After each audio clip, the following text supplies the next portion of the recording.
फिर चिड़िया आती है, फिर बच्चे बोलते हैं कि वो बोल रहा था अपने परिवार वालों से, अपने दोस्तों से मदद मांगेगा और सब साफ कर देगा। माँ हमारा घोंसला तो खतरे में है। माँ बोलती मैं बोली ना, कोई चिंता नहीं, हमारा घोंसला खतरे में नहीं है, रिलैक्स रहो।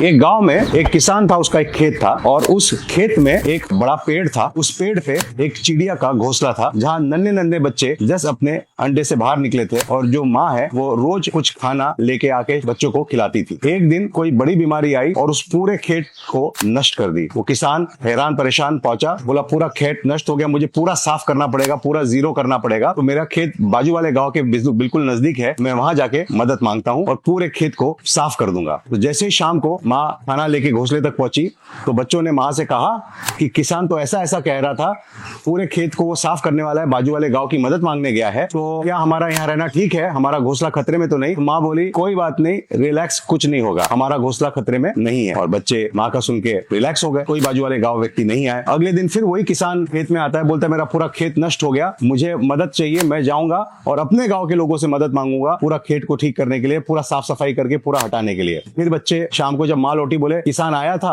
बोल रहा था अपने गांव के लोगों की मदद मांगूंगा, पूरे खेत को साफ कर दूंगा, तो क्या अब हमारा घोंसला खतरे में? माँ हमने यहाँ से चला जाना चाहिए, हमने ये घोंसला छोड़ के दूसरी जगह जाना चाहिए। तो माँ बोलती कोई बात नहीं, रिलैक्स, चिल, कुछ नहीं होने वाला है, घोंसला खतरे में नहीं है। तीसरे दिन फिर वो व्यक्ति आता है, बोलता है बाजू वाले गाँव वालों ने भी मदद नहीं करी, मेरे गाँव वालों ने मदद नहीं करी, मैं अपने दोस्तों को, अपने परिवार वालों से मदद मांगूंगा, आके पूरे चीज को ठीक करूंगा, सब खेत को साफ कर दूंगा, सब पेड़ को तोड़ दूंगा। फिर वही बात होती है, फिर चिड़िया आती है, फिर बच्चे बोलते हैं कि वो बोल रहा था अपने परिवार वालों से, अपने दोस्तों से मदद मांगेगा और सब साफ कर देगा। माँ हमारा घोंसला तो खतरे में है। माँ बोलती मैं बोली ना, कोई चिंता नहीं, हमारा घोंसला खतरे में नहीं है, रिलैक्स रहो। एक दो दिन बाद वो व्यक्ति किसान फिर आता है, बोलता है मेरी मदद कोई नहीं कर रहा है, ना बाजू वाला गांव, ना अपना गांव, ना परिवार, ना दोस्त, मैंने डिसाइड किया है अब मैं खुद कल आऊंगा और अपने हाथों से ही सब कुछ साफ करूंगा, सब कुछ हटा दूंगा और पूरे तरीके से नई शुरुआत करूंगा। शाम को माँ फिर आती है। अब बच्चे हंसते हंसते बोलते हैं कि माँ को देखो माँ, हमारा घोंसले का कोई टेंशन नहीं है, उसको कोई मदद नहीं कर रहा है, बाजू वाला गाँव वाला नहीं, उसके गाँव वाला नहीं, उसके दोस्त परिवार नहीं, वो तो बोल रहा है अब वो खुद करने वाला है।